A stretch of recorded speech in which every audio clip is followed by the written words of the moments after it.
Yes, last lecture we have completed, we have in fact started initial recognition. और initial recognition में हम लोग ने स्टार्ट करके कंप्लीट कर दिया था। If investment property is acquired by immediate payment.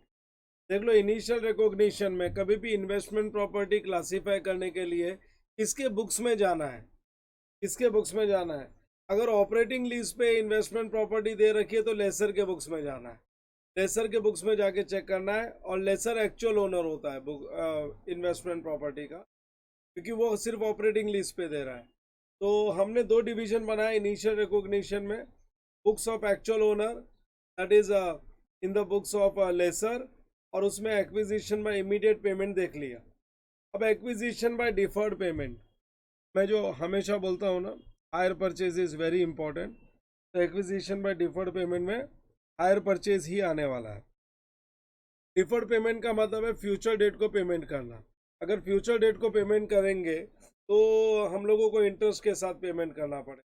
तो if payment for investment property, अगर payment for investment property is required to be made on a future date, then future date पे जो payment किया हुआ है ना, डेफिनेटली उसमें interest included है। तो डिस्काउंट करो और इंटरेस्ट निकालो और प्रिंसिपल अमाउंट लिखो। इनफैक्ट अगर फ्यूचर डेट पे हम लोग 110 रुपये दे रहे हैं और 10 रुपये का इसमें अगर इंटरेस्ट है, तो डिस्काउंट करो 10 रुपया और 100 रुपीज़ इसकी प्रिंसिपल अमाउंट निकालो, and investment property will be recorded at this amount.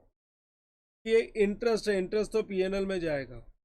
हम लोग जो इंटरेस्ट पे कर रहे हैं ना, वो इंटरेस्ट हम लोग प्रॉपर्टी एक्वायर करने के लिए पे नहीं कर रहे, क्योंकि हम लोग पेमेंट में डिले कर रहे हैं ना। हम लोग पेमेंट डिले कर रहे हैं, इसलिए अपने को इंटरेस्ट देना पड़ रहा है, याद रखना। Because we are delaying the payment, we have to pay interest. It is not for acquisition of property we are paying the interest. Have you got it? Why interest is not added? क्यों हम लोग interest add नहीं करते property में? क्योंकि interest property acquire करने के लिए नहीं पे कर रहे, डिले इन पेमेंट की वजह से इंटरेस्ट पे किया जा रहा है।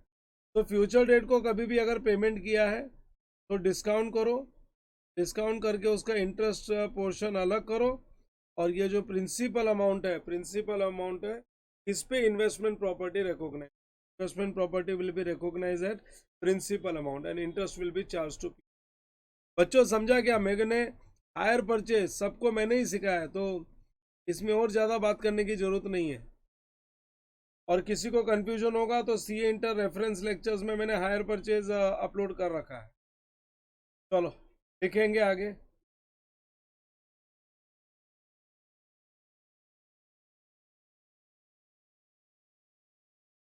Give the heading case 2।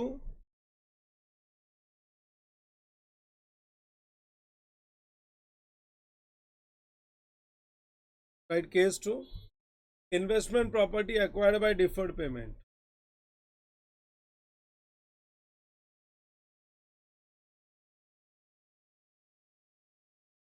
Investment property acquired by deferred payment.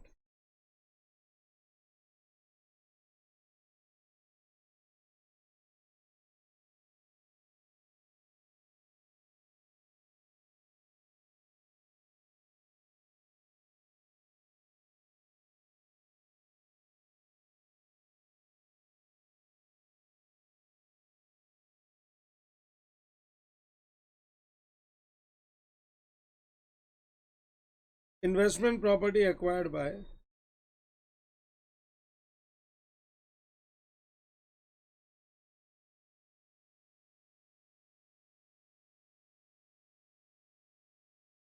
Bye deferred payment, acquired by deferred payment if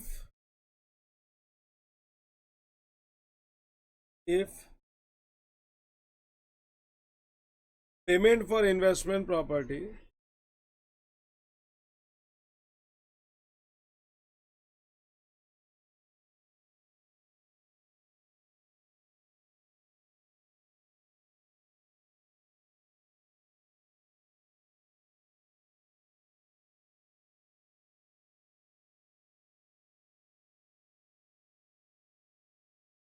if payment for investment property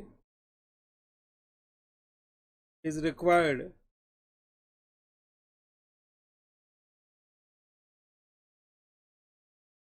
if payment for investment property is required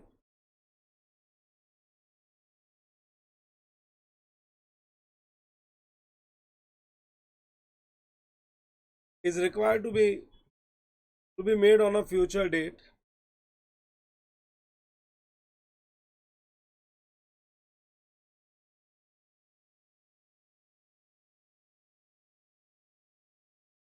is required to be made on a future date, then we should discount.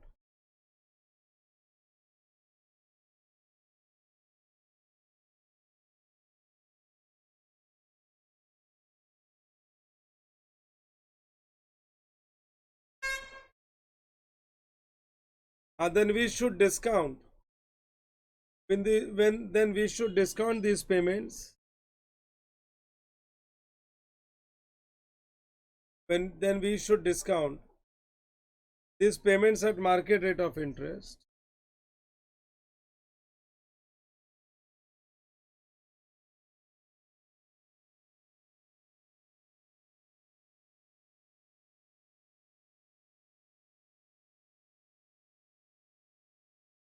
Then we should discount these payments at market rate.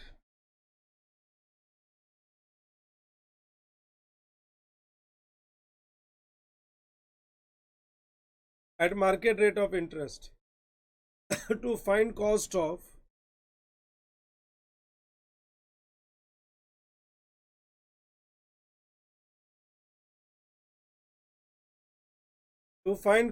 investment property.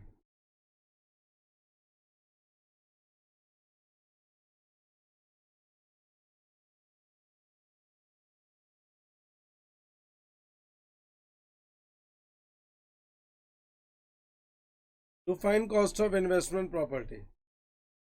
तो discount करने का market rate of interest, जो भी market में interest rate चल रहा है उससे डिस्काउंट करो, और डिस्काउंट करके वो जो अमाउंट जो पेमेंट का अमाउंट है उसमें से इंटरेस्ट पोर्शन को अलग करो, और जो प्रिंसिपल अमाउंट है that will be the cost of investment property. Hire purchase में भी ऐसे ही करते थे हम लोग. The difference between gross payment and present value, जो फ्यूचर डेट को पेमेंट है, इंटरेस्ट हटा के जो वैल्यू बचती है उसको प्रेजेंट वैल्यू बोलते हैं. इसका जो डिफरेंस है वो इंटरेस्ट है, वो पीएनएल में राइट ऑफ होगा. The difference between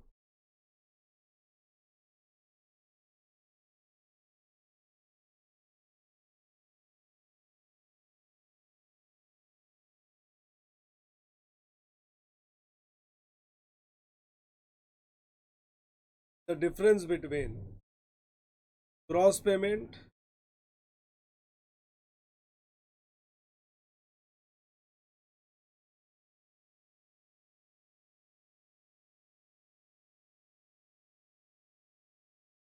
and present value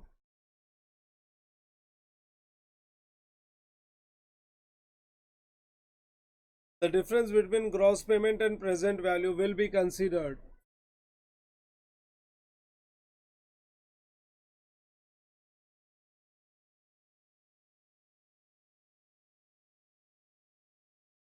the difference between gross payment and present value will be considered as interest.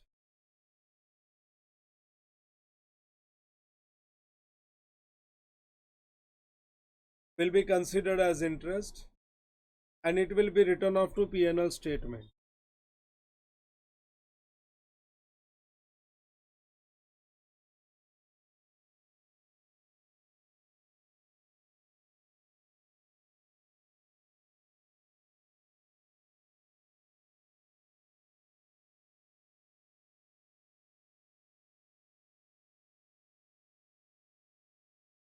It will be written off to P&L statement. चलो ठीक है, अपने पास इससे related question है आगे.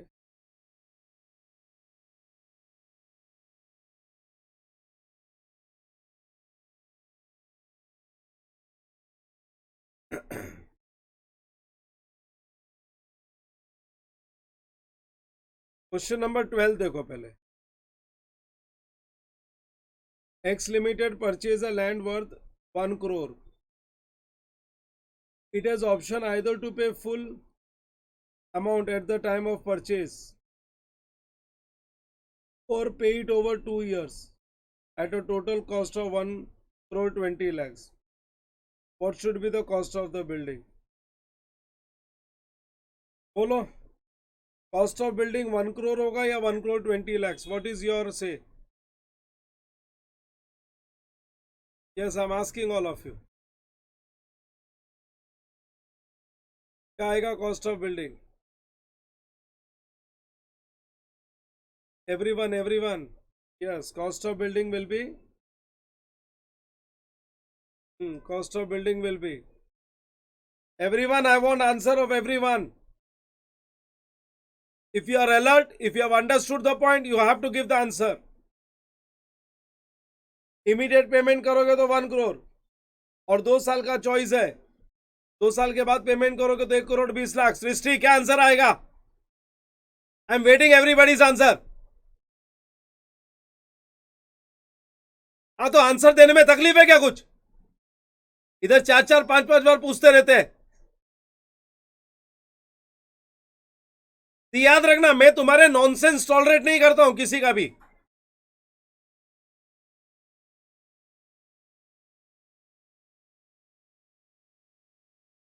और यहां पे वीआईपी से नहीं चाहिए, स्टूडेंट्स चाहिए मेरे को कि पूछो और आंसर नहीं आए.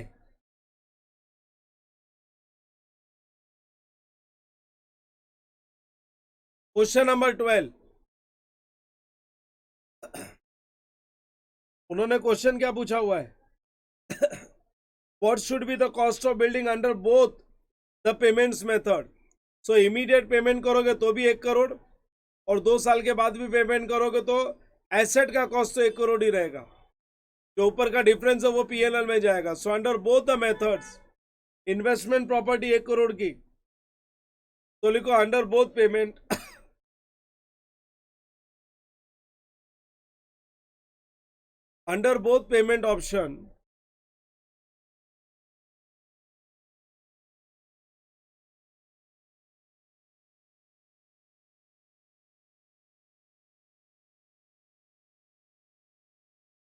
under both payment option cost of investment property will be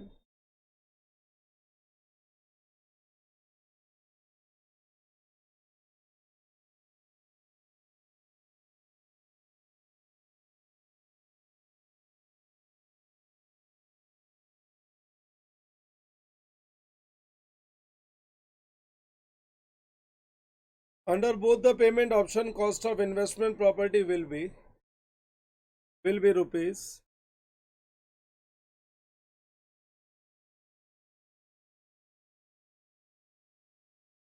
will be rupees 1 crore.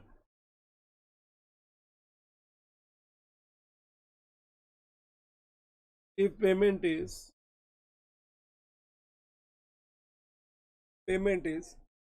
made after 2 years,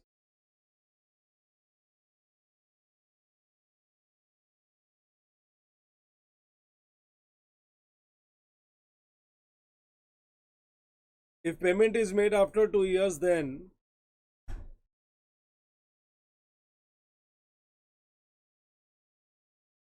the excess above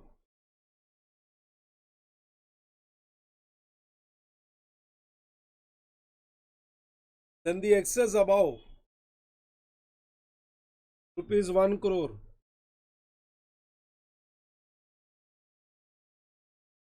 then the excess above rupees 1 crore, that is 20 lakhs,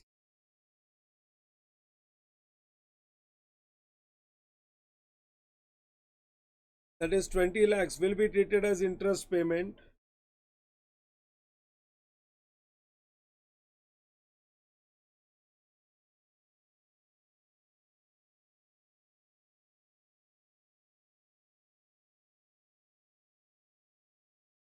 will be treated as interest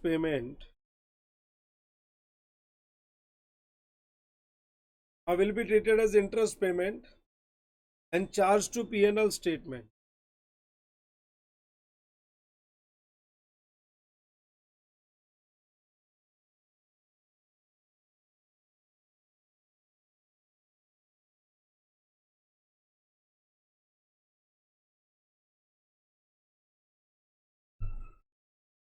and charge to P&L statement. Charge to P&L statement. Question number 11. Question number 11.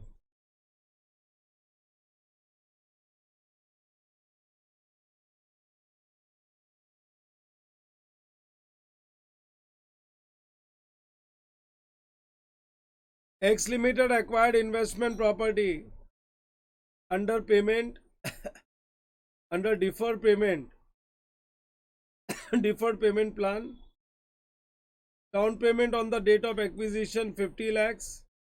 After 6 months 1 lakh 20, and after 1 year 5 1 lakh 20 नहीं है 1 crore 20 lakh, and after 1 year 5 crore.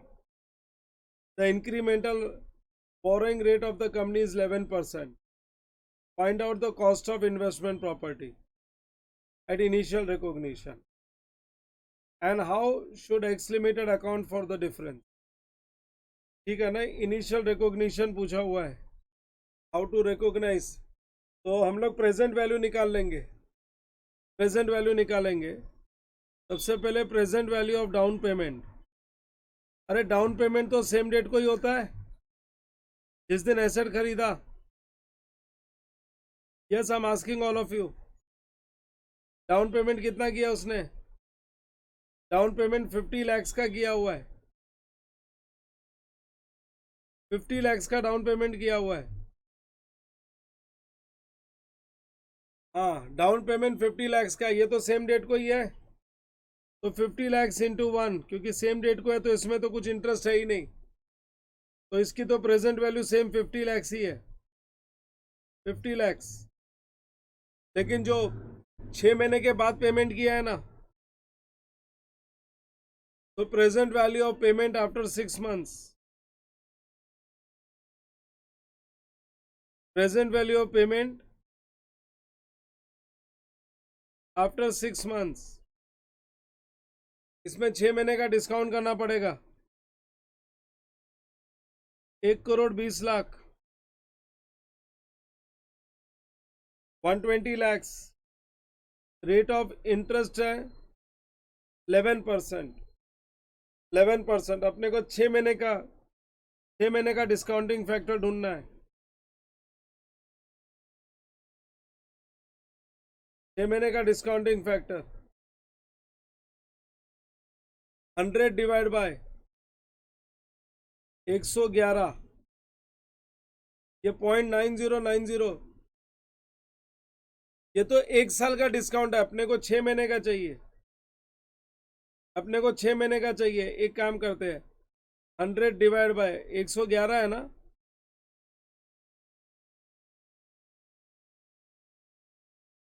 11% पूरे साल का interest है.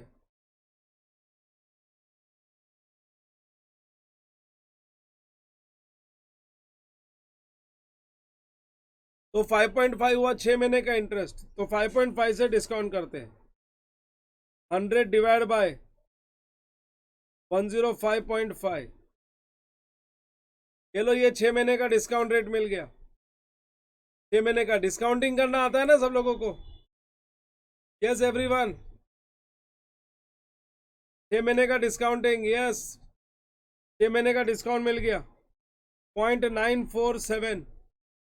0.947 लिख दो. 0.947. तो 1 crore 20 lakhs into 0.947. 0.947, that gives you 1 crore 13 lakh 64,000.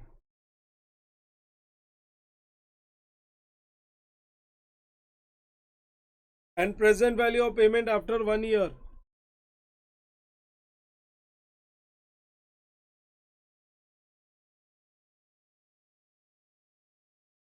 Present value of payment after 1 year. 5 crore है, 5 करोड़ का पेमेंट किया 1 साल के बाद. चलो 1 साल का डिस्काउंटिंग रेट तो है अपने पास. 100 divide by 111. 0.900.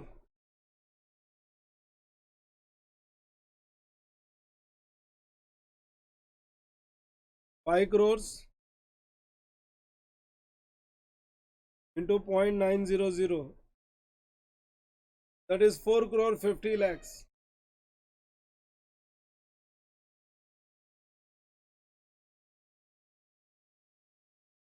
Four crore 50 lakhs. देख लो, ये हो गया present value. These are all present values.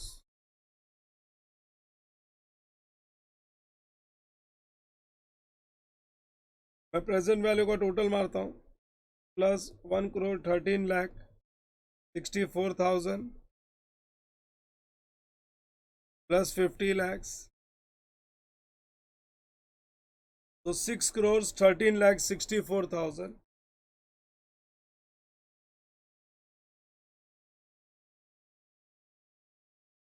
ये हो गए प्रेजेंट वैल्यूज.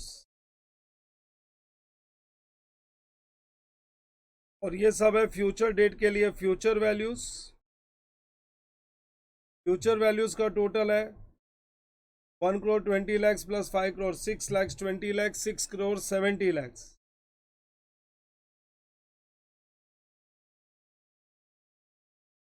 6 crore 70 lakhs. तो कॉस्ट ऑफ इन्वेस्टमेंट प्रॉपर्टी जो होता है ना, cost of investment property is the present value interest हटा के. This is the cost of investment property.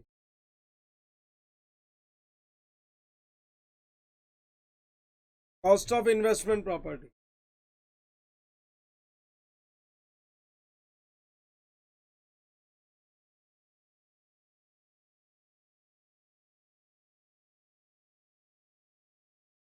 हाँ, this is the cost of investment property. और ये है gross payment. Gross payment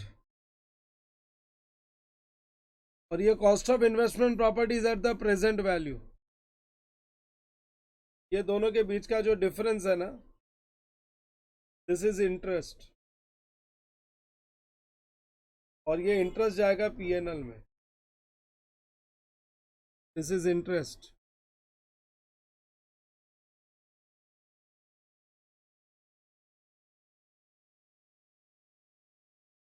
charge to PNL.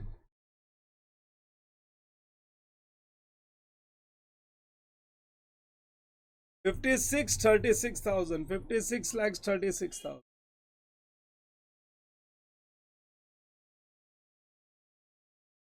उन्होंने क्या पूछा क्या अपने से? How should X limited account for the difference. तो जो डिफरेंस है वो तो पीएनएल में जाएगा. चलो अब स्टेटमेंट लिख के इसका आंसर फाइनल करते हैं. अपनी वर्किंग तो रेडी हो गई. स्टेटमेंट लिख के आंसर फाइनल करते हैं. देखो, cost of investment property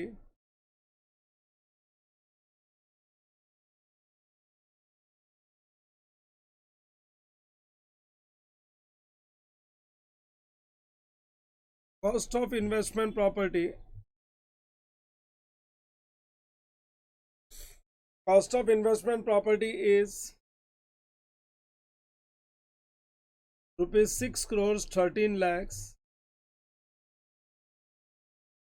64,000, and the difference between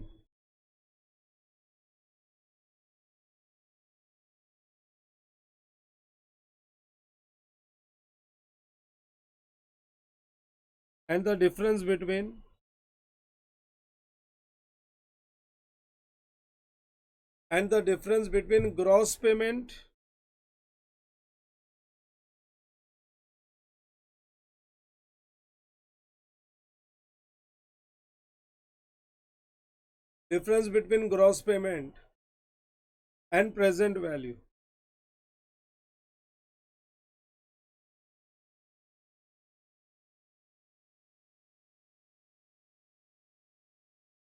Difference between gross payment and present value, that is rupees 56 lakhs 36,000 will be considered as interest.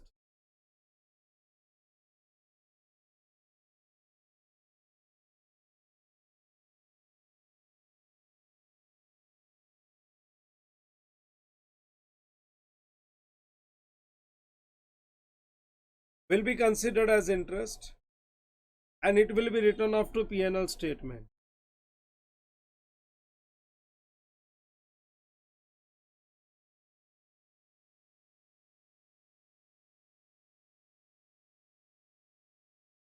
It will be written off to P&L statement.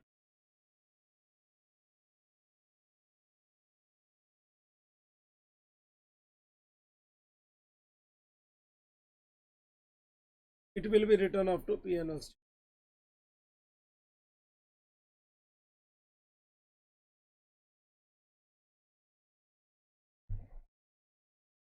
Accounting entries पूछी नहीं तो hire purchase की entries लिखते थे हम लोग. ये अपना केस नंबर 2 हो गया. Case number 2 is complete. मैंने टोटल इनिशियल रिकॉग्निशन में 3 केस बताए थे इन the books of actual owner. First case acquisition bye immediate payment, ये हम लोग लास्ट लेक्चर में कंप्लीट कर चुके हैं. दूसरा केस है एक्विजिशन बाय डिफर्ड पेमेंट. अगर फ्यूचर डेट को पेमेंट करते हैं तो वो जो पेमेंट किया उसको डिस्काउंट करो. डिस्काउंट करोगे तो इंटरेस्ट अलग हो जाएगा और प्रेजेंट वैल्यू आ जाएगी. और जो प्रेजेंट वैल्यू है, present value is the cost of investment property. Because future date को पेमेंट करने के वजह से इंटरेस्ट देना पड़ रहा है, वो इंटरेस्ट P&L में जाएगा.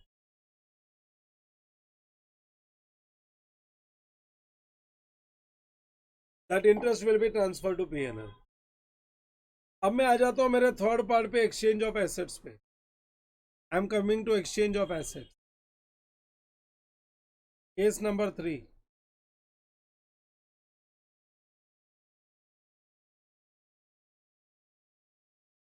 Right here case 3.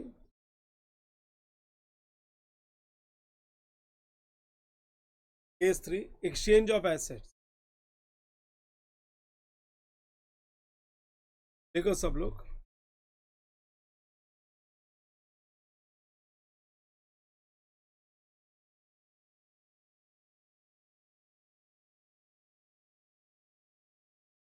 Exchange of assets. इसमें पहले मैं नोट्स रिलेटेड टू कॉन्सेप्ट नहीं लिखाऊंगा. मैं पहले नोट्स रिलेटेड टू कॉन्सेप्ट नहीं लिखाऊंगा. पहले मैं तुम लोगों को कम से कम 7-8 एग्जाम्पल्स दूंगा. I will give you 7 to 8 examples और उसके बाद हम लोग नोट्स ऑन कॉन्सेप्ट्स पे आएंगे.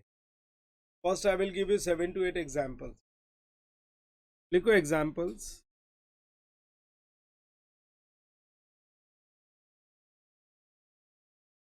Write down example.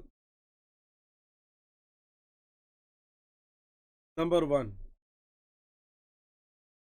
Number 1. Entity A exchanged.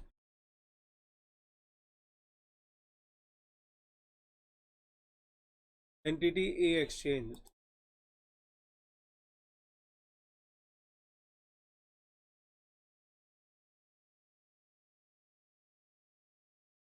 Entity A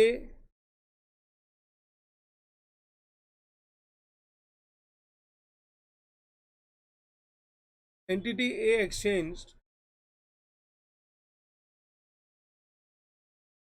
surplus land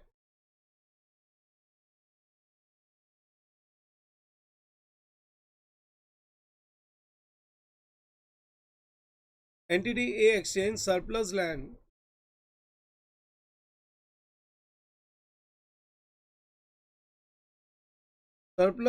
with book value of rupees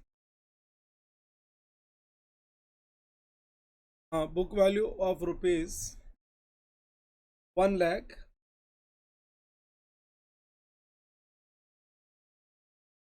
against cash of rupees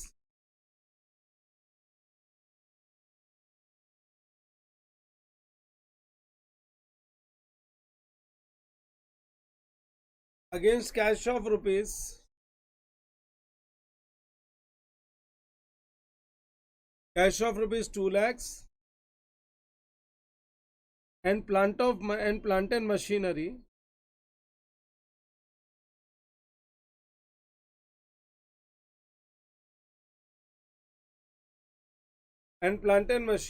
of rupees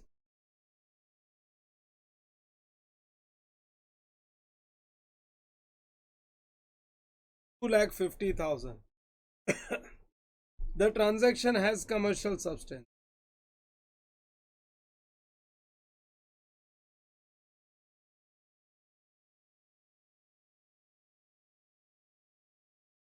The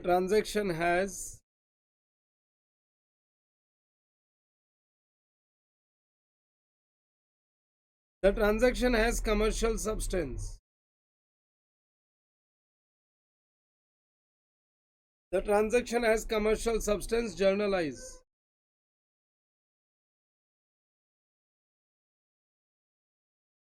Journalize.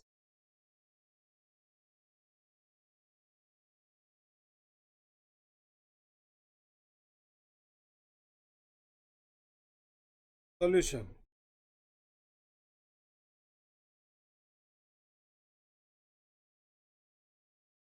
Journal के लिए 4 line खाली रख दो, 4 लाइन की जर्नल बना लो.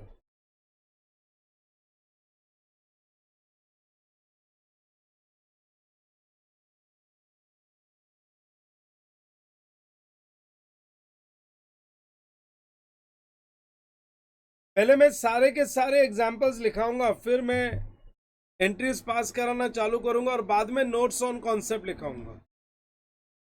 ये तो पहला सबसे पहला example. Example number 2. Right, example number 2. Entity A exchanged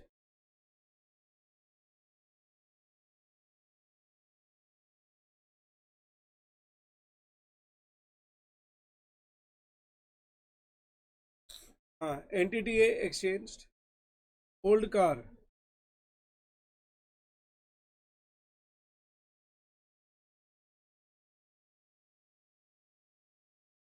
with book value of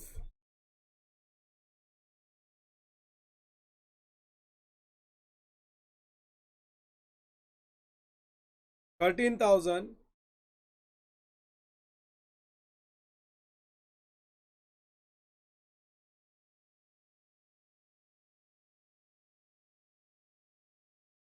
and fair value of rupees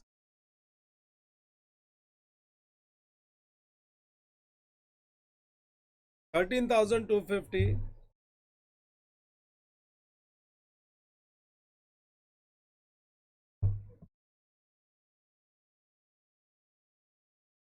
with entity A exchange old car with book value of 13,000, fair value of 13,250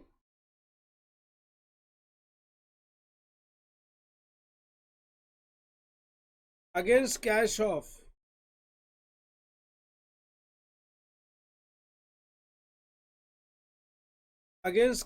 rupees 150 and new car with fair value.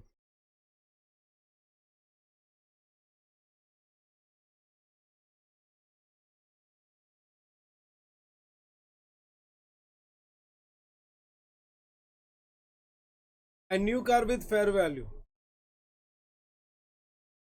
of rupees 13,100 full stop. The transaction has commercial substance.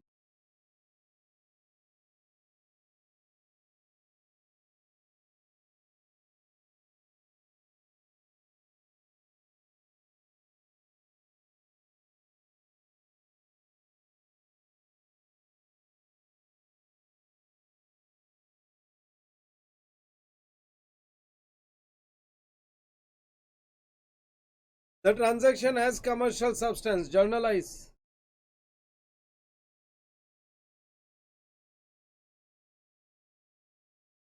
Transaction has commercial substance. Journalize.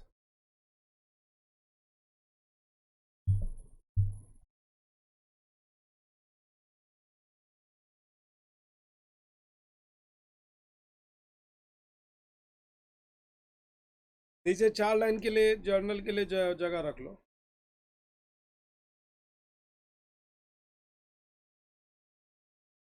Four lines journal.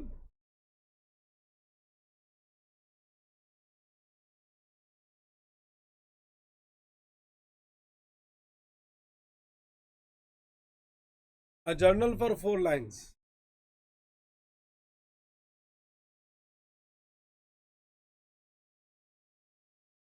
Number 3.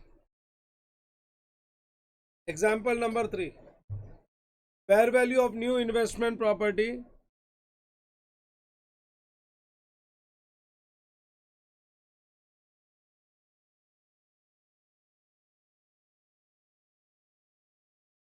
Fair value of new investment property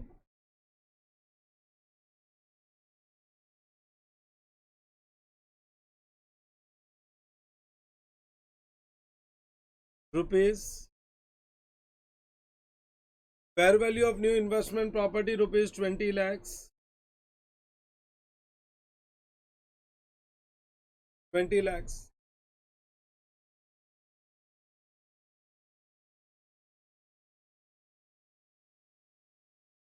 Given up asset.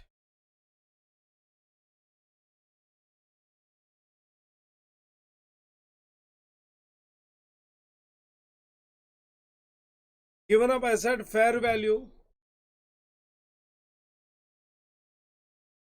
Given up asset fair value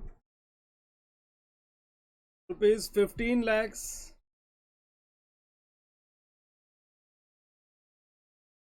Rupees 15 lakhs and book value. And book value rupees 16 lakhs.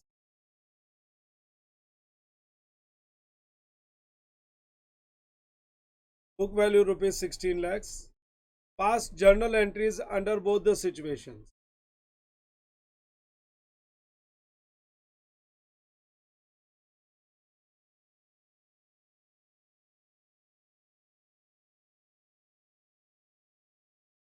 Past journal entries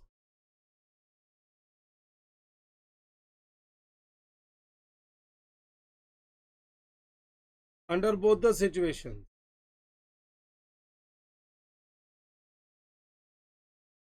Past journal entries under both the situations.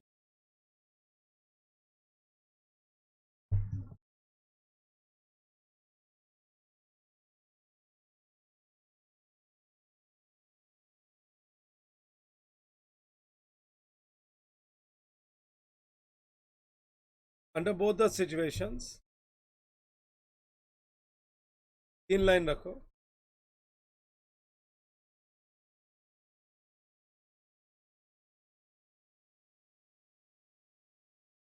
Particulars के बाद 3 lines.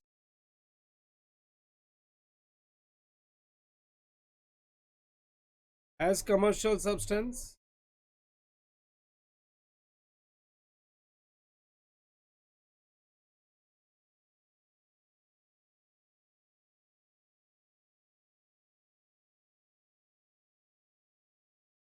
Lacks commercial substance.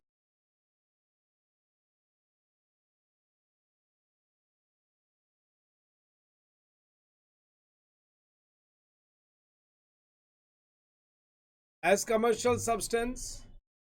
Lacks commercial substance.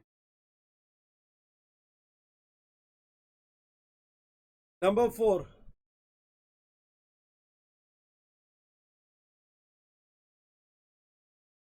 New investment property.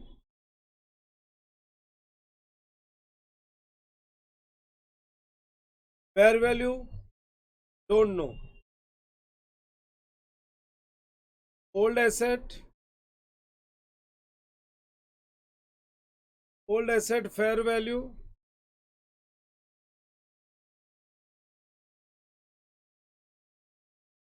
Don't know. Book value, which is also known as carrying amount.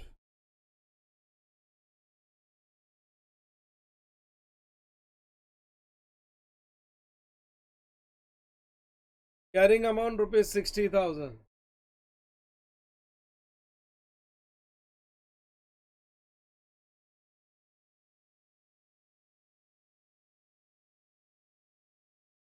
Journalize.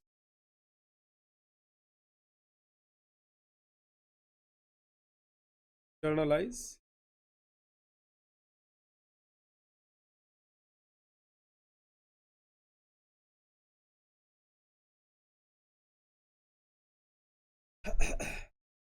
हाँ, generalized.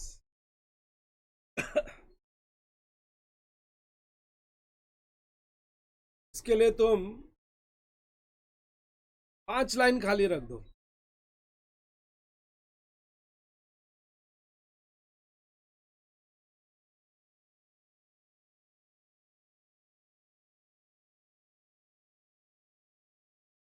First 3 lines में मैं एक note लिखाऊंगा और बाद में 2 line पे जर्नल।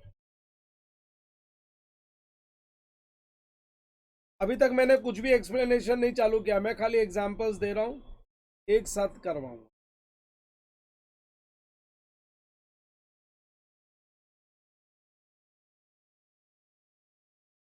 के बाद नंबर 5,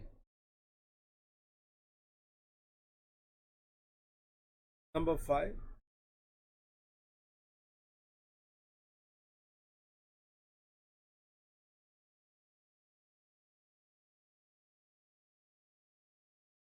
देखो एग्जाम्पल नंबर 5।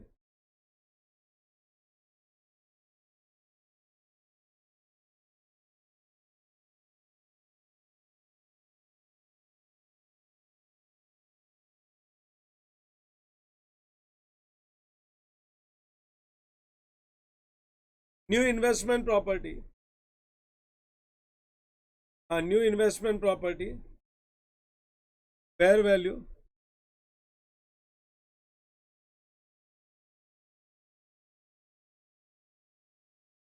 फेयर वैल्यू,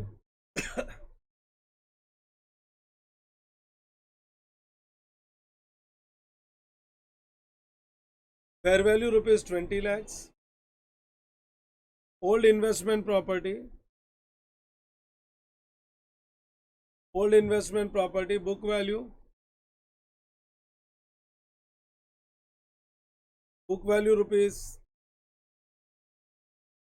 हाँ, book value ₹10 lakhs।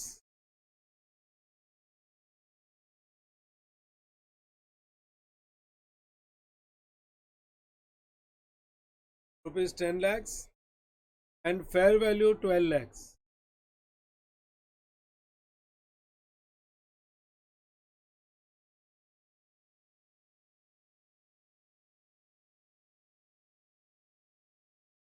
₹12 lakhs। X paid cash of ₹50,000।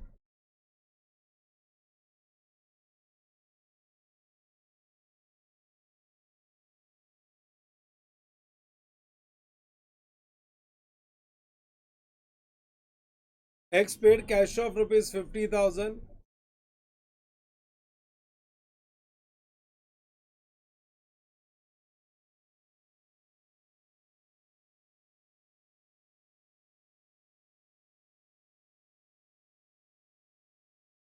X paid cash of ₹50,000 with exchange of assets।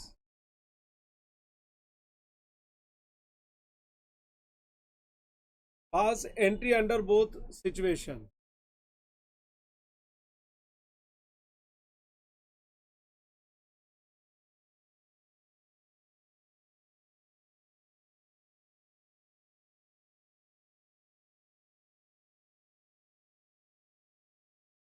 Pass entry under both situations।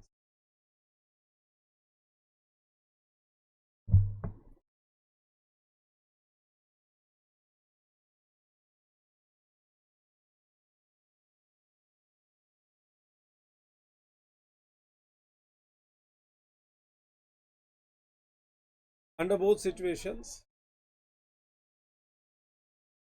4 line होनी चाहिए, टोटल 5 लाइन, पर्टिकुलर्स के साथ 5 line होनी चाहिए।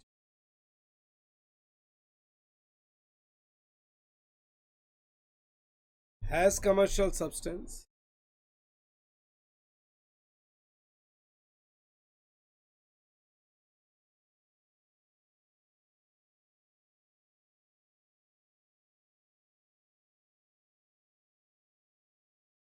has commercial substance,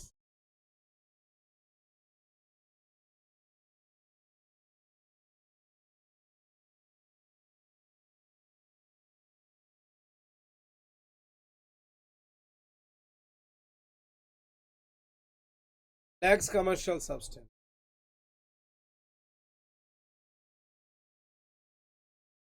Has commercial substance, lacks commercial substance. Number 6.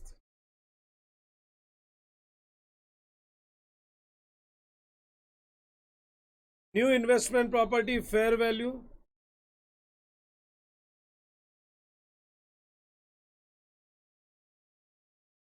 Fair value rupees 20 lakhs.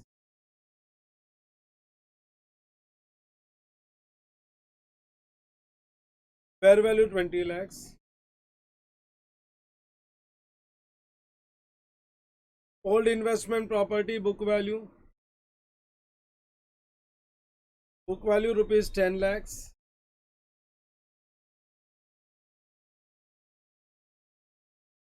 Rupees 10 lakhs. And fair value.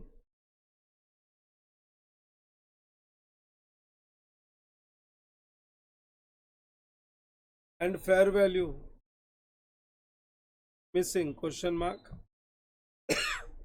Pass entry for exchange of asset.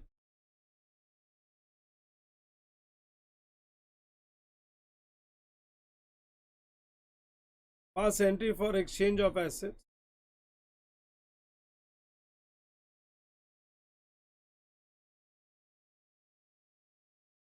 Full stop. Transaction has commercial substance.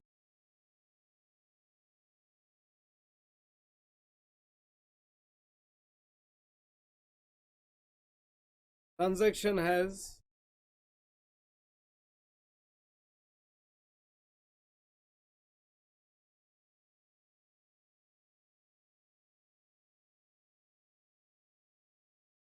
commercial substance. Transaction has commercial substance.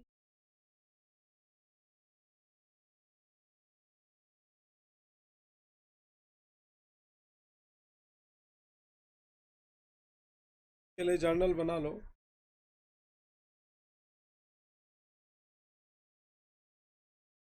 Transaction has commercial substance. Journal बना लो, 3 line बहुत.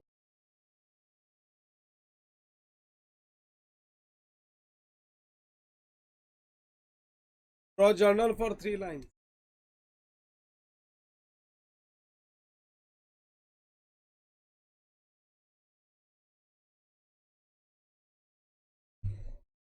हाँ, उसके बाद number 7.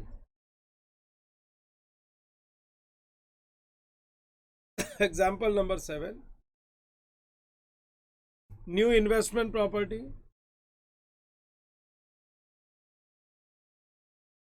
New investment property. Fair value.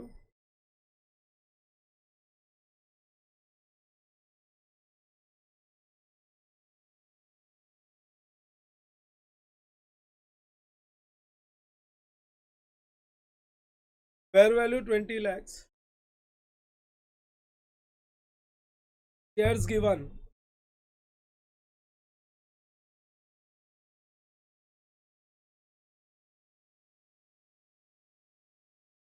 Shares given.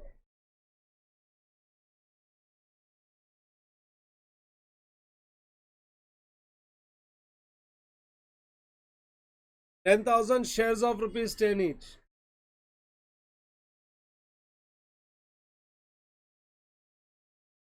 $10,000 shares of rupees 10 each.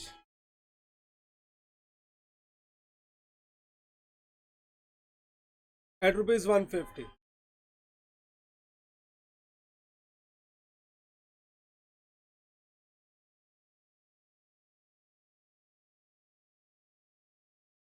Transaction has commercial substance.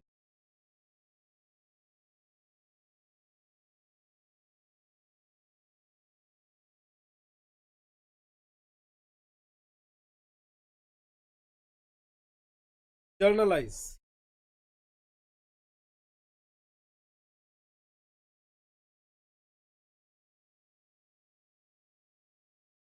Transaction has commercial substance. Journalize. 3 lines journal.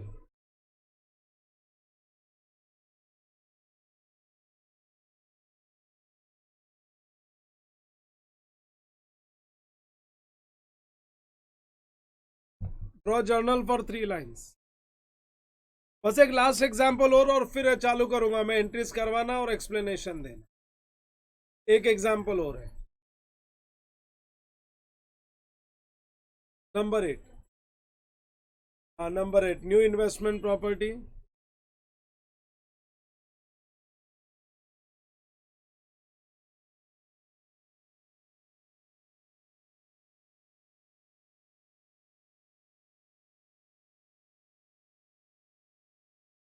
Fair value,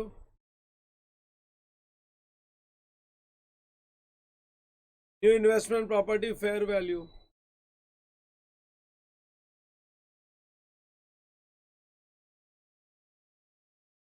fair value 20 lakhs। Old asset,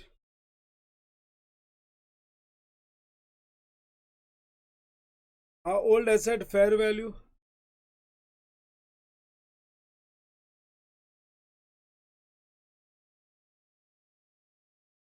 fair value 3 lakhs।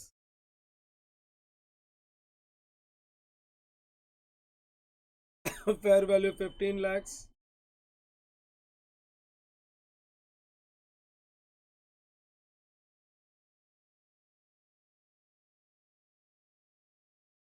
Book value 10 lakhs। Generalized,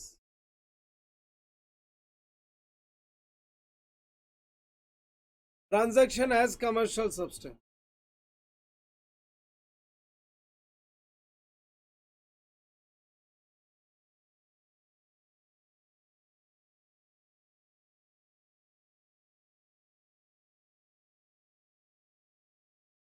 Transaction has commercial substance.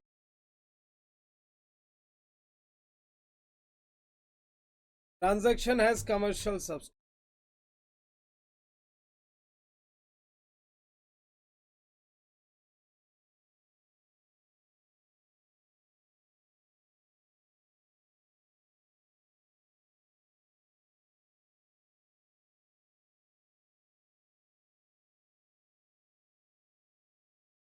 Draw journal for 3 lines.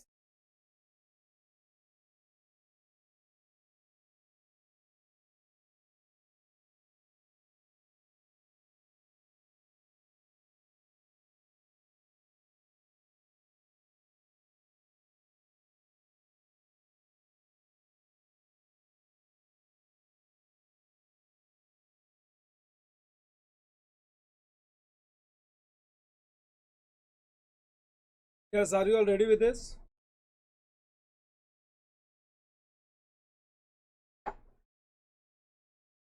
Okay.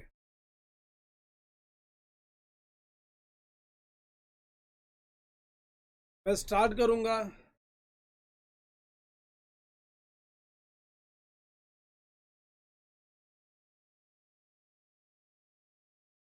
Number 3 से चालू करूंगा, number 3 से। देखो question number 3 में क्या दिया हुआ है, fair value of new investment property is 20 lakhs। जो हमने एसेट, अभी हम लोग क्या एक्सचेंज ऑफ एसेट्स कर रहे हैं, पुराना एसेट देंगे, सामने एक नया इन्वेस्टमेंट प्रॉपर्टी ले लेंगे। एक्सचेंज, एसेट के बदले एसेट। जो एसेट हमने दिया है, given up asset fair value 15 lakhs, book value, उसकी फेयर वैल्यू तो 15 लाख है, बेचेंगे तो 15 लाख मिलेगा, लेकिन मेरे बुक्स में वैल्यू 16 लाख है। बुक वैल्यू का मतलब है अपने बुक्स में जो वैल्यू है। पास journal entries under both the situations. दो सिचुएशंस होती है एक्सचेंज ऑफ एसेट्स में, और वो सिचुएशन है ट्रांजैक्शन हैज कमर्शियल सब्सटेंस। पहली सिचुएशन है ट्रांजैक्शन हैज कमर्शियल सब्सटेंस, और दूसरी सिचुएशन है ट्रांजैक्शन लैक्स कमर्शियल सब्सटेंस। पहले तुमको ट्रांजैक्शन लैक्स कमर्शियल सब्सटेंस बताता हूं। पहले situation number 2, transaction lacks commercial substance. अरे ट्रांजैक्शन लैक्स कमर्शियल सब्सटेंस का मतलब है ट्रांजैक्शन बिजनेस मोटिव से नहीं किया हुआ है। Transaction has not been done with a business motive. In fact ये जो एसेट को मैंने एक्सचेंज किया है ना, ये बिजनेस मोटिव से एक्सचेंज नहीं किया है। ये एसेट को मैंने एक्सचेंज किया है only for my convenience purpose. अगर मैं बिजनेस मोटिव से एसेट को एक्सचेंज नहीं कर रहा हूँ, मैं सिर्फ मेरे कन्वीनियंस के लिए एक्सचेंज कर रहा हूँ, तो फिर वो केस में मेरा कोई बिजनेस मोटिव नहीं है, कोई प्रॉफिट लॉस कमाने का मोटिव नहीं है, खाली मेरे को मेरे कन्वीनियंस के लिए एसेट को एक्सचेंज करना है। मैं तुमको एग्जांपल देता हूँ। क्या है, मेरे मेरे मेरी कंपनी है ए लिमिटेड एंड आई एम इन मुंबई। एक कंपनी है डी लिमिटेड, ये है दिल्ली में। इनका वेयर हाउस है ना मेरे कंपनी के बाजू में है, और मेरा वेयर हाउस इनके कंपनी के बाजू में। Same square feet area, same square feet, storage capacity दोनों की सेम, लेकिन देखो कितना इनकन्वीनियंस होता है। मैं मुंबई में बैठा हूँ, मेरा वेयर हाउस दिल्ली में है, वो जो कंपनी जो दिल्ली में है उसका वेयर हाउस मुंबई में है। तो हमने एक दिन बात किया मिलके, और मैंने बोला कि तुम्हारा वेयर हाउस मैं ले लेता हूँ, मेरा वेयर हाउस तुम ले लो, और हमने ऐसा ही किया। अब से ये वेयर हाउस हो गया मेरा और ये वेयर हाउस हो गया डी लिमिटेड। तो ये हमने कोई कमर्शियल पर्सपेक्टिव से थोड़ी लिया है, ना उसने पैसे की बात की ना मैंने पैसे की बात की, क्योंकि स्टोरेज कैपेसिटी सेम है। ये हमने हमारे कन्वीनियंस के लिए किया है कि गुड्स प्रोड्यूस हुए मुंबई में, स्टोर करने के लिए दिल्ली भेजे, और वो गुड्स प्रोड्यूस करे दिल्ली में, स्टोरेज के लिए भेजे मुंबई। तो हमने हमारे कन्वीनियंस के लिए हमारा एसेट एक्सचेंज कर लिया। अगर कन्वीनियंस के लिए एक्सचेंज किया है ना, तो क्या करने का मालूम है? New asset to old asset. अरे new asset to old asset, new investment property account debit to old asset. और क्या करने का, जो ओल्ड एसेट की हमारे बुक्स में वैल्यू थी वही वैल्यू पे रिकॉर्ड कर लेने का, खाली एसेट का नाम बदलेगा, वैल्यू नहीं। ओल्ड एसेट हमारे बुक्स में 16 लाख का था, तो हम लोग 16 लैक्स पे एंट्री पास करेंगे। मतलब पुराना एसेट गया, नया एसेट आया, खाली पुराने के जगह पे एसेट ही तो चेंज हुआ है। मेरे बुक्स में जो वैल्यू है वही वैल्यू रखूंगा। So when transaction lacks commercial substance, point number 1, कोई प्रॉफिट लॉस नहीं आएगा, क्योंकि सेल नहीं हो रहा है, कोई सेल नहीं कर रहे हैं हम लोग, हमारे कन्वीनियंस के लिए एसेट एक्सचेंज कर रहे हैं। हम लोग हमारे कन्वीनियंस के लिए एसेट एक्सचेंज कर रहे हैं। क्या वैल्यू पे एक्सचेंज कर रहे हैं? अरे पुराने एसेट की जो बुक्स में वैल्यू है ना, वो वैल्यू सेम रहने दो, खाली उसके जगह पे नया एसेट का नाम लिख दो। इन शॉर्ट, अगर टेक्निकल टर्म में बोलूं, इनके लैंग्वेज में बोलूं, when the transaction lacks commercial substance, then new asset will be recognized at book value of outgoing asset. New asset will be recognized at book value of outgoing asset. बोलो बच्चों, समझा क्या?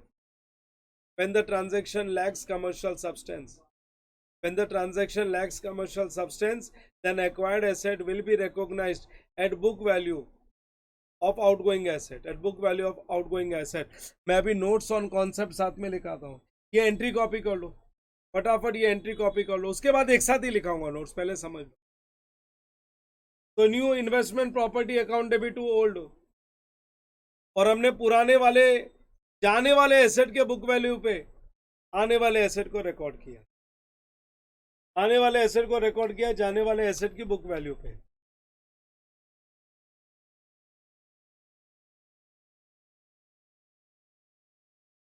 चलो हो गया।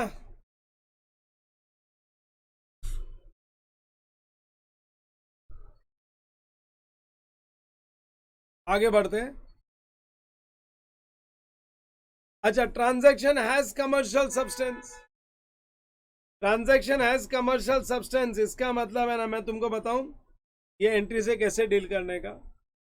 ट्रांजैक्शन हैज कमर्शियल सब्सटेंस का मतलब है पुराना एसेट बेच दो। अगर पुराना एसेट बेचोगे तो देखो, मार्केट में वैल्यू 15 लाख है और बुक्स में वैल्यू है 16 लाख। मार्केट में वैल्यू है 15 लैक्स और बुक्स में वैल्यू है 16 लैक्स, तो बेचने पे लॉस आएगा। तो अगर बेचोगे तो एंट्री क्या पास होगी? Cash bank debit fair value का मतलब है मार्केट की value 15 lakhs, profit and loss account debit 1 lakh, to old asset 16 lakhs. फिर ये जो 15 लाख रुपए आया है ना, ये 15 लाख से नया एसेट खरीद लो। So new investment property to cash bank 15 lakh, मतलब इन शॉर्ट ओल्ड एसेट बेच दो और नया एसेट खरीद लो। लेकिन क्या है ना, एक्सचेंज किया है ना, एक्सचेंज किया है, एक्सचेंज किया एसेट के बदले एसेट। अरे एंट्री तो राइट ऐसे ही होगी, एक रफ में एंट्री बना लो, पुराना एसेट बेच दो, नया खरीद लो।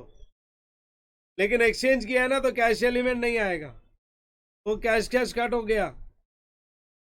तो to new investment property debit 15 lakhs, profit and loss debit 1 lakh, to old asset 16 lakh. समझा क्या नहीं? इन शॉर्ट, इन शॉर्ट पुराना एसेट बेचने का, बेचने की एंट्री माइंड में पास करने का। पुराना एसेट बेचेंगे तो 16 लाख का एसेट है, फेयर वैल्यू 15 लाख है, तो 1 लाख का लॉस हो रहा है। तो हम लोग बोलते हैं cash bank account debit, profit and loss account debit to old asset. Cash bank account debit, profit and loss account debit to old asset. लेकिन कैश बैंक अकाउंट डेबिट के जगह पे लिख देने का, instead of cash bank account debit लिख देने का new investment property account debit. बेच के 15 लाख रुपया मिलने वाला था, cash bank account debit 15 lakh लिखने वाले थे, लॉस 1 लाख लिखने वाले थे, 16 लैक्स। देख लो, ये एकदम इजी तरीका है जो मैं तुमको बता रहा हूँ, ज्यादा तुमको उनके लैंग्वेज में नहीं फंसा के, कि पुराना एसेट बेच दो, प्रॉफिट लॉस जो भी बुक होएगा बुक कर लो, cash bank account debit, PNL account debit to old asset, और कैश बैंक के जगह पे नया एसेट का नाम लिख दो, बस हो गया, हो गया exchange of asset. As commercial substance का मतलब है मेरे दिमाग में कमर्शियल मोटिव चल रहा है, मेरे माइंड में कमर्शियल मोटिव चल रहा है। और कमर्शियल मोटिव क्या चल रहा है मेरे माइंड में? मेरे माइंड में कमर्शियल मोटिव ये चल रहा है ये कमर्शियल मोटिव चल रहा है कि नया एसेट पुराने वाले एसेट से ज्यादा मेरे को बेनिफिट देगा, फ्यूचर में ज्यादा कैश इनफ्लो आएगा, ज्यादा प्रॉफिट होगा। तो आज बेचने के समय भी मैं प्रॉफिट लॉस रिकॉर्ड करूंगा, बेचने के समय, क्योंकि फ्यूचर में प्रॉफिट होने वाला है मेरे को, आज बेचने के समय भी प्रॉफिट लॉस बुक होगा, क्योंकि अब ये कमर्शियल मोटिव आ गया ना। जब कमर्शियल मोटिव होता है तो हम लोग लॉस गेन रिकॉर्ड करते हैं। बट इसको करने का एकदम इजी तरीका यही है, पुराना एसेट बेचो और माइंड में एंट्री पास करो, cash bank account debit to old asset. अगर प्रॉफिट है तो पीएनएल को क्रेडिट करो, लॉस है तो पीएनएल को डेबिट करो, और फिर कैश के जगह पे नए एसेट का नाम लिख दो, बस हो गया, सिंपल काम। बोलो बच्चों, समझा क्या? यस एवरीवन, मारो कॉपी, मारो फटाफट कॉपी करो।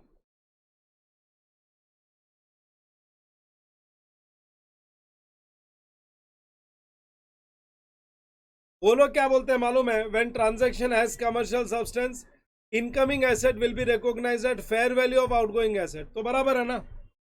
देख लो, ये 15 लाख आउटगोइंग एसेट की फेयर वैल्यू तो है, 15 लाख आउटगोइंग एसेट की फेयर वैल्यू तो है। Incoming asset will be recognised at fair value of outgoing asset, incoming asset will be recognised at fair value of outgoing asset. So मैंने transaction has commercial substance and transaction lacks commercial substance, दोनों ही बता दिया मैं। अब मैं इस पे notes लिखवाता हूं, और नोट्स लिखने के बाद, एक बार अपना नोट्स लिख के हो जाएगा, फिर मैं बाकी एग्जांपल्स कराऊंगा। अपना एक बार नोट्स लिख के फाइनल हो गया, फिर आगे के एग्जांपल्स कराऊंगा। तो 8th एग्जांपल के नीचे लिखो,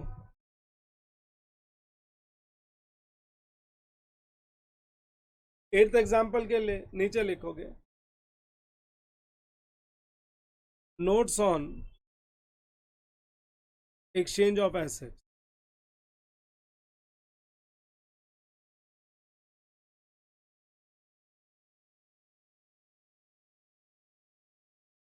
notes on exchange of assets.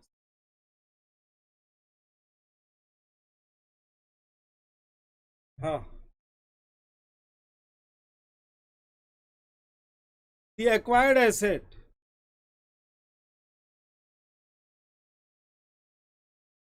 the acquired slash new asset,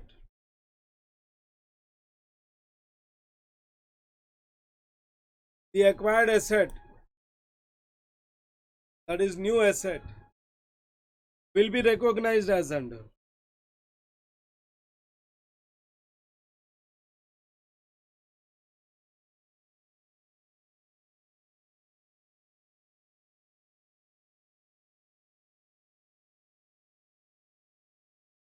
The acquired asset will be recognized as under.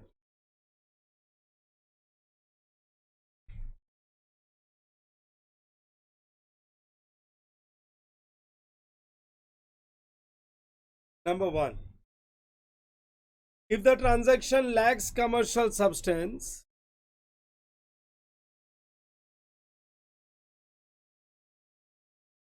if the transaction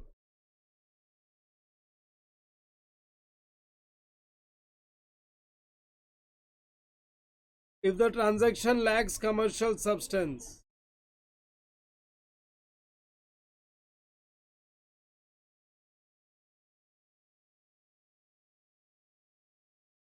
if the transaction lacks commercial substance, then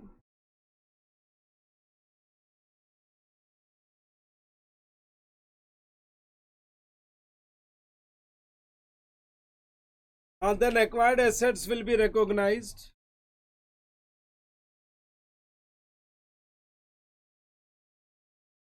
Acquired assets will be recognized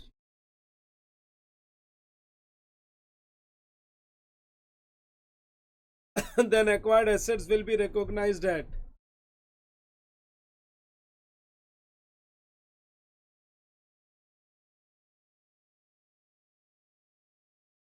acquired assets will be recognized at book value.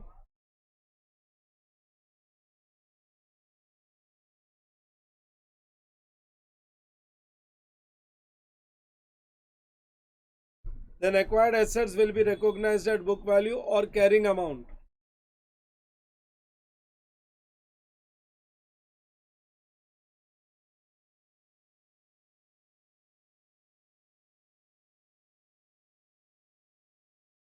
At book value or carrying amount of outgoing asset. If transaction lacks commercial substance, then acquired assets will be recognized at book value or carrying amount of outgoing asset. तो जो outgoing asset है उसकी book value पे आने वाला asset book होगा, मतलब खाली नया एसेट का नाम आएगा, अपने बुक्स में जो पहली वैल्यू थी वही वैल्यू पड़ी रहेगी. If transaction has commercial substance,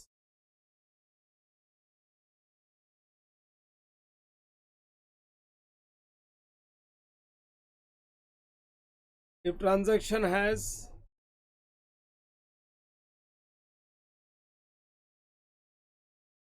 commercial substance, if transaction has commercial substance, then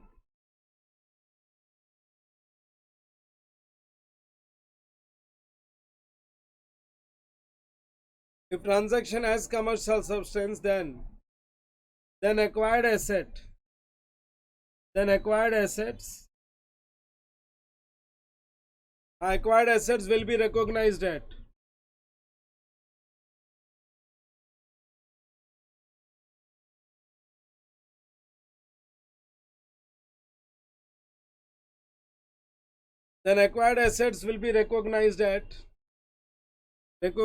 fair value,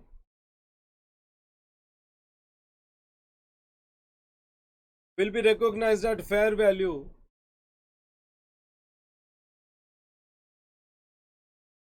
that is nothing but selling price of given up asset.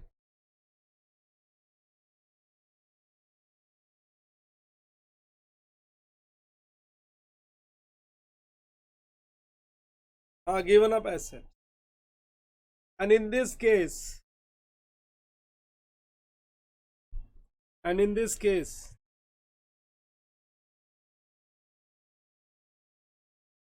in this case, the difference between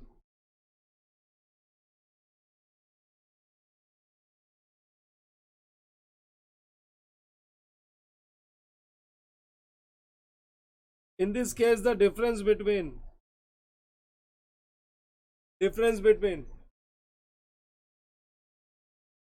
old assets fair value and book value, fair value and book value, and in this case the difference between old assets fair value and book value will be treated as profit or loss.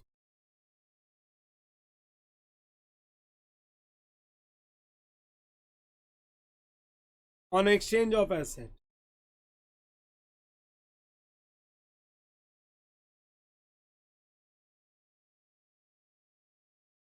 On exchange of asset. Third point. Third point.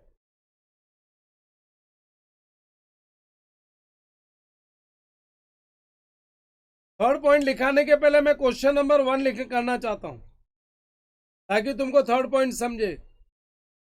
Point 1 और 2 के पहले मैंने question किया तो तुमको point 1 और 2 समझ में आ जाता है कि ट्रांजैक्शन लैक्स कमर्शियल सब्सटेंस. तो इनकमिंग वाला जो एसेट है वो आउटगोइंग एसेट्स के बुक वैल्यू पे रिकॉर्ड होगा, कोई प्रॉफिट लॉस नहीं आएगा.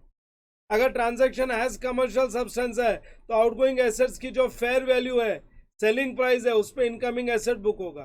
तो मैंने तो इसको सिंप्लीफाई ऐसा कर दिया कि तुम पुराने एसेट को बेच दो और कैश के जगह पे नया एसेट का नाम लिख दो, बस हो गया. क्योंकि बेचा वही प्राइस में ना, सेलिंग प्राइस पे ही बेचा होगा. नाउ पॉइंट नंबर 3 के पहले देखो example number 1.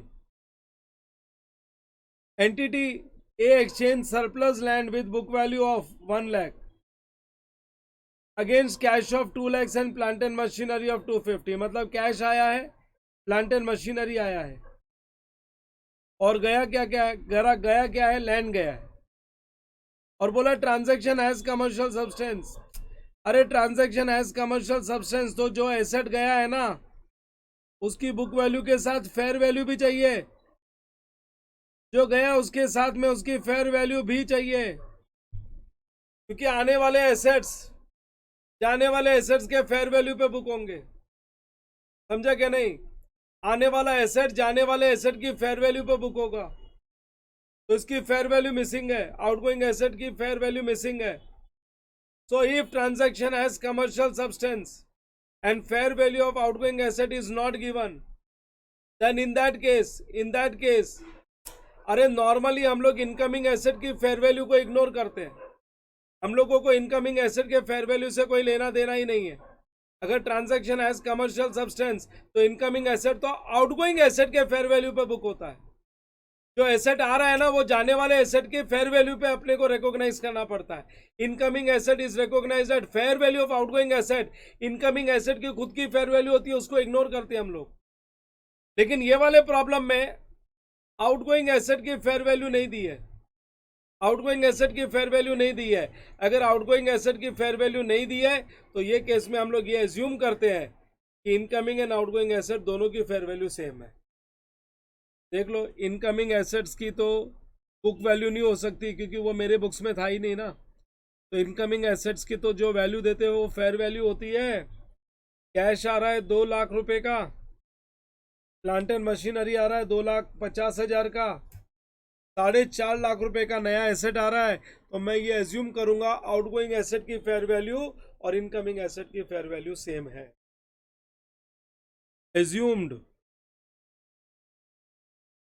assumed fair value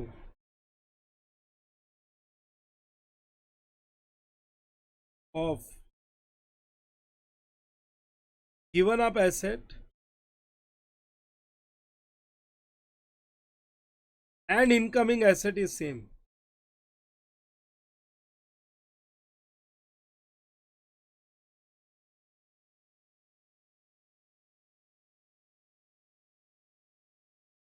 that is ₹4,50,000। मतलब ये जमीन बिकती तो 4.5 लाख में बिकती और बुक वैल्यू है खाली 1 लाख।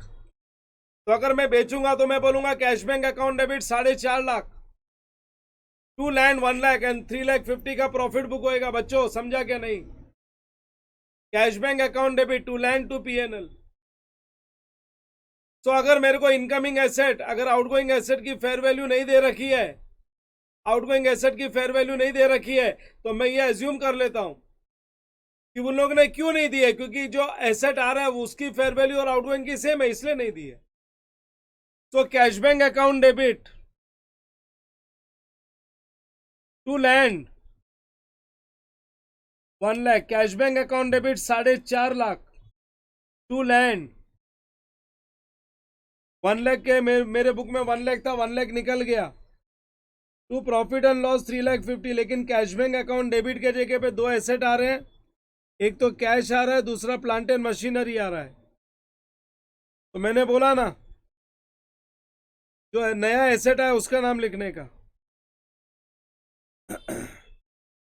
सो plant and machinery, plant and machinery. So cash account debit 2 lakhs, plant and machinery account debit 2,50,000. If the transaction lacks commercial substance, has commercial substance, and fair value of outgoing asset is not given, then in that case assume fair value of outgoing and incoming asset is same. Assume fair value of both assets are same. चलो ये लिख लिया तो मैं अब इसका भी note लिखा देता हूं। अब इसका नोट तुमको समझेगा। Point number 3, point number 3, if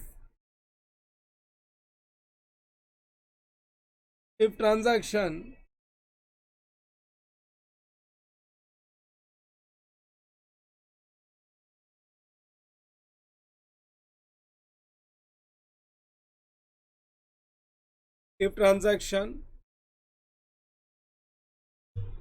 has commercial substance,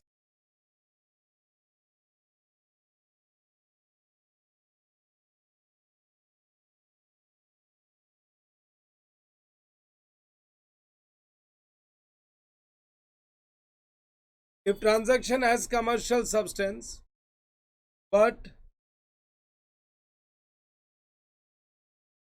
fair value,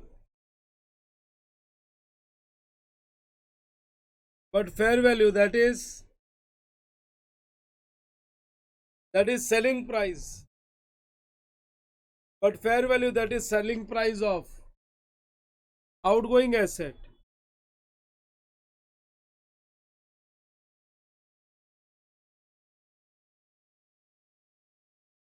fair value of outgoing asset is not given,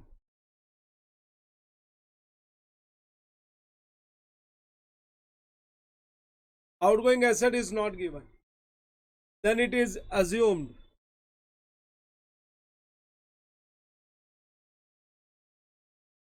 then it is assumed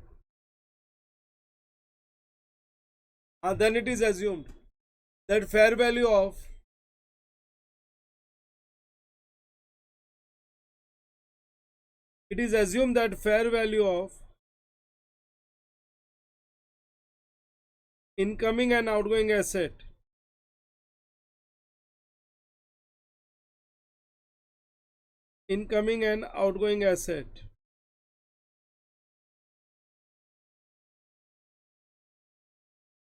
then it is assumed that fair value of incoming and outgoing asset is same.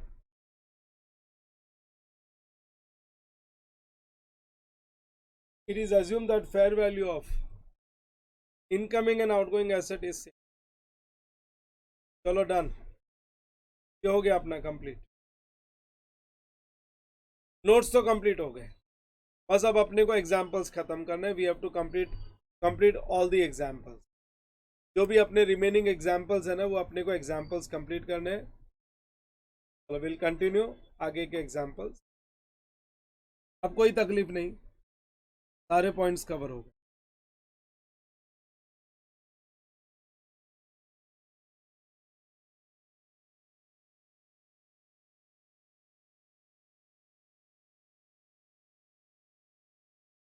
Question number 4 निकालो सब लोग।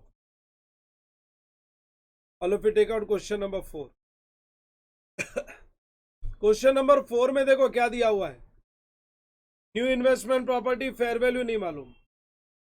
उसकी तो वैसे भी fair value चाहिए नहीं थी मेरे को तो। कभी भी नया इन्वेस्टमेंट प्रॉपर्टी आउटगोइंग के फेयर वैल्यू पे बुक होता है, लेकिन आउटगोइंग की फेयर वैल्यू भी नहीं मालूम है, सिर्फ आउटगोइंग की बुक वैल्यू मालूम है। तो ये इंफॉर्मेशन से, ये जो प्रॉब्लम में इंफॉर्मेशन दी है, इससे हमको ये पता चलता है कि फेयर वैल्यू का कोई मतलब ही नहीं है। ये ट्रांजैक्शन में दोनों की फेयर वैल्यू इसलिए नहीं दी है क्योंकि उनको फेयर वैल्यू चाहिए ही नहीं। इनफैक्ट ये सीधा सीधा समझ में आता है कि ये ट्रांजैक्शन में कमर्शियल सब्सटेंस नहीं है। ये transaction it lacks commercial substance. Fair value of acquired asset and outgoing asset both fair value is not given, only book value is given. Book value of outgoing asset is given, so it is understood the transaction lacks commercial substance। समझा समझा क्या नहीं? अगर दोनों की ही fair value नहीं दी है, इसका मतलब उनको फेयर वैल्यू से मतलब ही नहीं है, उनको फेयर वैल्यू के झमेले में नहीं डालना है। फेयर वैल्यू कब देंगे? जब ट्रांजैक्शन में कमर्शियल सब्सटेंस होगा, है ही नहीं, तो फिर फेयर वैल्यू देके करे क्या? तो अगर ऐसी सिचुएशन मिले खाली दोनों की भी फेयर वैल्यू नहीं है, खाली आउटगोइंग एसेट की बुक वैल्यू है, मतलब भले नहीं बोला हो, प्रॉब्लम में क्लियरली मेंशन नहीं किया हो, ट्रांजैक्शन लैक्स कमर्शियल सब्सटेंस का ही ये केस बनता है। तो लिखो since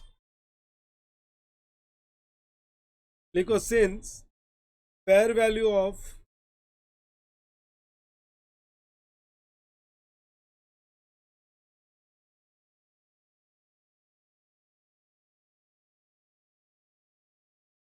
since fair value of acquired asset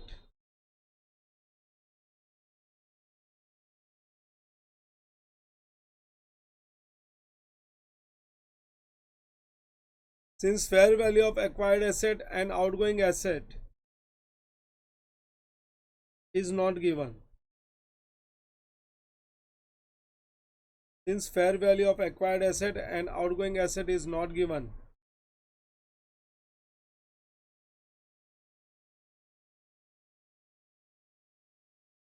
and only book value of outgoing asset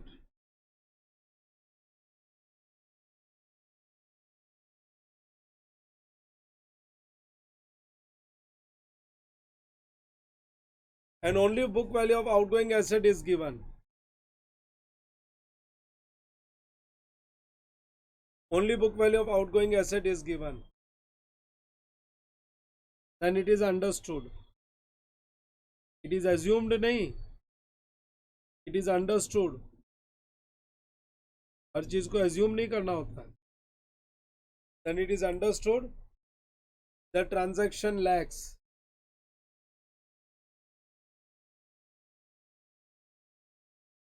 it is understood the transaction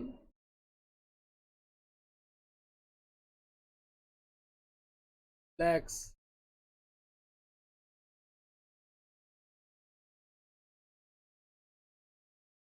transaction lacks commercial substance,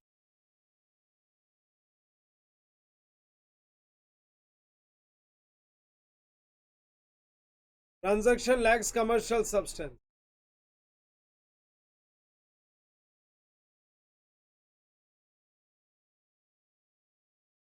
and the entry passed will be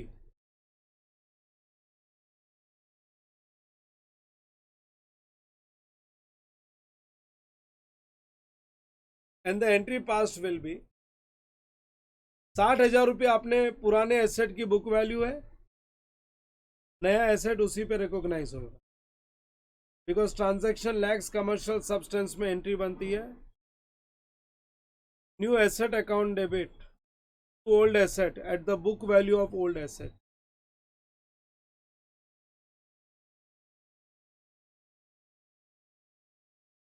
a new asset account debit to old asset at the book value of old asset। आगे question number 2। An entity exchange old car की book value है 13,000 और उसकी fair value है 13,250। तो old car को बेचेंगे तो कैश बैंक अकाउंट डेबिट 13,250 बराबर ना, और बुक वैल्यू कितनी है 13,000, तो मतलब 250 का प्रॉफिट होने वाला है। तो पहले बेच देते हैं, ओल्ड कार को बेचेंगे। To old car account cash bank account debit, old car account cash bank account debit 13,250 क्योंकि फेयर वैल्यू मतलब selling price. Cash bank account debit 13,250 to old car 13,000 to profit and loss account debit 250। अभी cash के जगह पे नया asset का नाम लिखेंगे और नए एसेट में एक तो कैश आ रहा है 150 का और एक न्यू कार आ रही है। सो कैश अकाउंट डेबिट ये दोनों मिलके selling price of old car से ज़्यादा नहीं होना चाहिए। अगर 150 का कैश आ गया तो ओल्ड कार की सेलिंग प्राइस क्या थी 13,250 थी, 13,250। तो 13,250 में अगर 150 का कैश आ गया तो balance 13,100 will be new car की वैल्यू। अरे न्यू कार की फेयर वैल्यू से कोई मतलब ही नहीं है अपने को, कोइंसिडेंटली ये दोनों सेम हो गया। बाकी मेरे को न्यू कार की फेयर वैल्यू से कोई मतलब नहीं है। मेरे डेबिट का जो टोटल अमाउंट है ना, डेबिट का जो टोटल अमाउंट है this should be equal to fair value of old asset, this should be equal to fair value of old asset. एकदम सिंपल है। मैंने बेचा cash bank account debit 13,250 to old car to profit loss, और वो cash के जगह पे replace कर रहा हूँ जो दो नए एसेट आए हैं, new car and cash. Cash आया 150 का तो बैलेंस न्यू कार, कैश नहीं आया होता तो पूरा न्यू कार की वैल्यू 13,250 लिख देता। मेरे बुक्स में न्यू कार की फेयर वैल्यू जो भी है मेरे को उससे मतलब ही नहीं है। अगर ये कैश एलिमेंट नहीं आया होता तो new car account debit 13,250 because incoming asset will be recognised at fair value of outgoing asset. Cash आया तो balance amount will be new car. बोलो बच्चों, समझा क्या ये?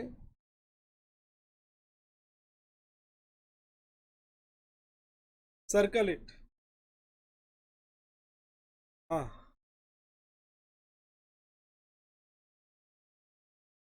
Done.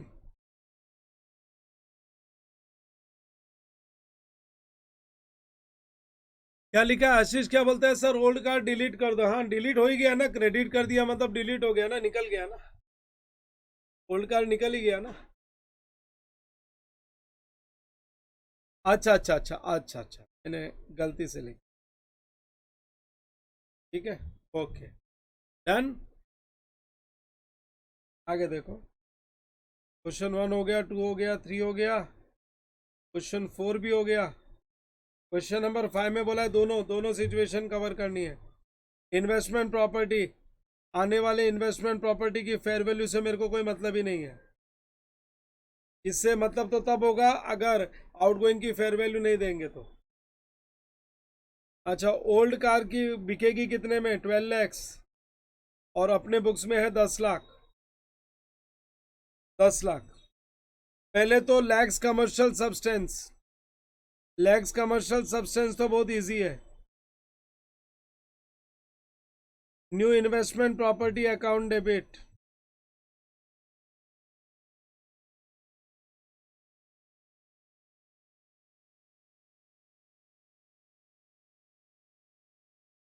New investment property account debit to old asset account, new investment property account debit to old asset account, book value of old asset. ये old asset की book value ये रही, old asset की book value is this 10 lakhs. अच्छा, साथ में और भी कुछ बोला हुआ है, एक्स पेड कैश। अरे साथ में कैश भी दिया है, ओल्ड एसेट ही नहीं, साथ में कैश भी दिया हुआ है। तो ओल्ड एसेट है उसकी बुक वैल्यू तो 10 लाख है, लेकिन जो कैश दिया है वो भी तो 50,000 का कैश भी तो दिया है।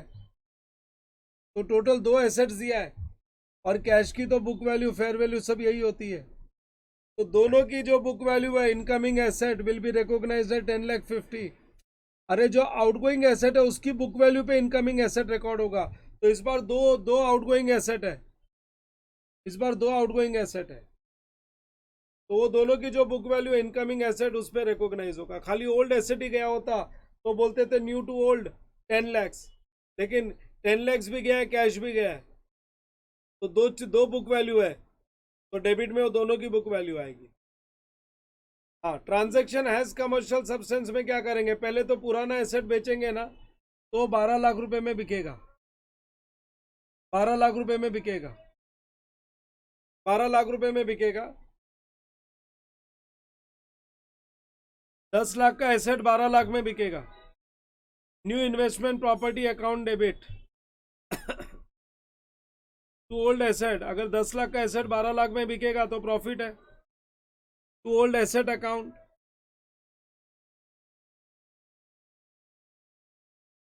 To old asset account 10 lakhs, cash bank account debit 12 lakhs, cash bank account debit 12 lakhs, to old asset 10 lakhs, to profit and loss account 2 lakhs. तो इसके हिसाब से तो डेबिट में 12 लाख रुपए आना चाहिए, लेकिन साथ में कुछ और एक्स्ट्रा कैश भी दिया है, एक्स्ट्रा कैश भी दिया है 50,000 का। तो fair value of outgoing asset, fair value of outgoing asset 12 lakh है, और कैश तो book value fair value same ही होता है, प्लस 50,000 और, मतलब fair value of outgoing asset 12,50,000 है इस बार। समझा क्या? ये वाला अच्छा क्वेश्चन था। एवरीवन अंडरस्टूड और नॉट? 5 एग्जाम्पल करा दिए मैंने, I have done 5 examples.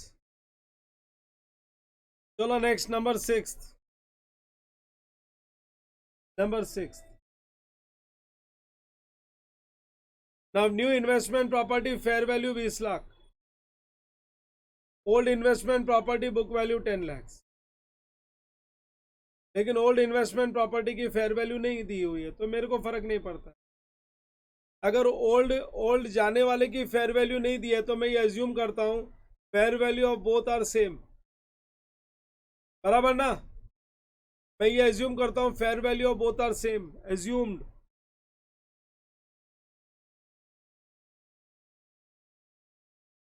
Fair value of outgoing and incoming asset is same.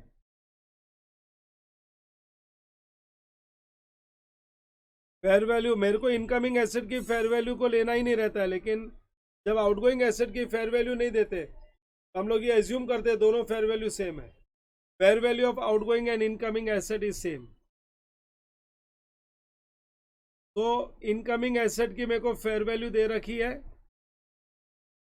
Incoming asset की फेयर वैल्यू दी है 20 लाख, तो बस यही 20 लाख में बेचूंगा। इसकी बुक वैल्यू 10 लाख है, इसकी फेयर वैल्यू मिसिंग है, बट फेयर वैल्यू मिसिंग है तो मैं मानूंगा इसकी फेयर वैल्यू 20 लाख है। तो 10 लाख का एसेट अगर 20 लाख में बिके तो 10 लाख का प्रॉफिट आता है। तो cash bank account debit, cash bank account debit to old asset account 10 lakhs, to profit and loss account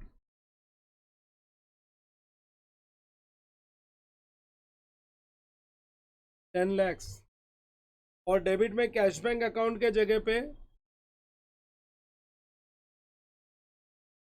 new investment property account debit, new investment property account debit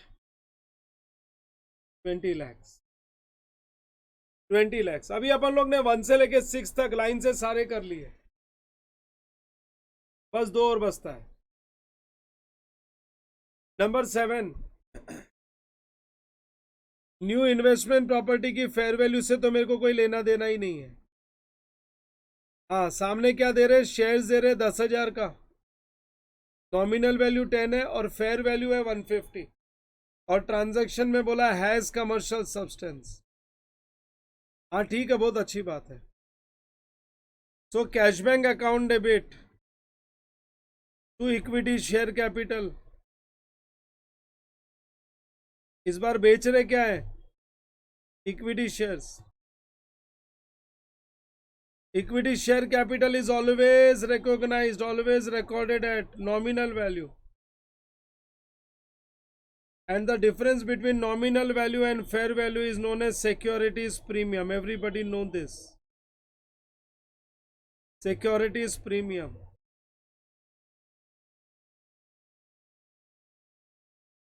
$10,000 into 140, that is 14 lakhs. So total comes to 15 lakhs.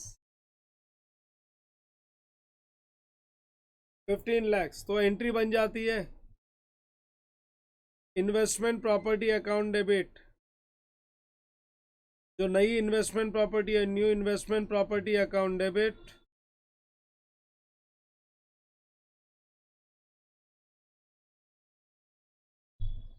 To equity share capital to securities premium. चलो फिर उसके बाद last, new investment property 20 lakhs, old 15 lakhs and 10 lakhs। ये तो simple सा problem है।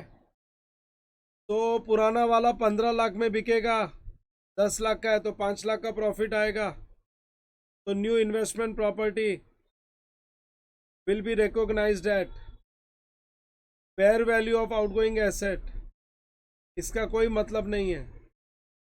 Fair value of outgoing asset मतलब cash bank account debit के जगह पे, कैश बैंक अकाउंट डेबिट के जगह पे न्यू इन्वेस्टमेंट प्रॉपर्टी लिख दिया to old asset and to profit and loss account.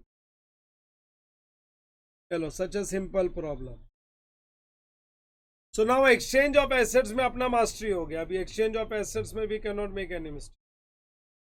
अभी हम लोग एक्सचेंज ऑफ एसेट्स को फुल्ली समझ चुके हैं, हम लोग अच्छे से समझ गए एक्सचेंज ऑफ एसेट्स।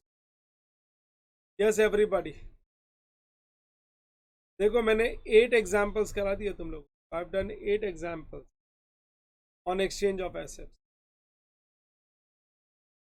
कंटिन्यूसली करते गए 8 एग्जांपल्स कर लिए। इसमें सब टाइप की वेराइटीज मैंने कवर कर ली। I have covered all the varieties, है ना।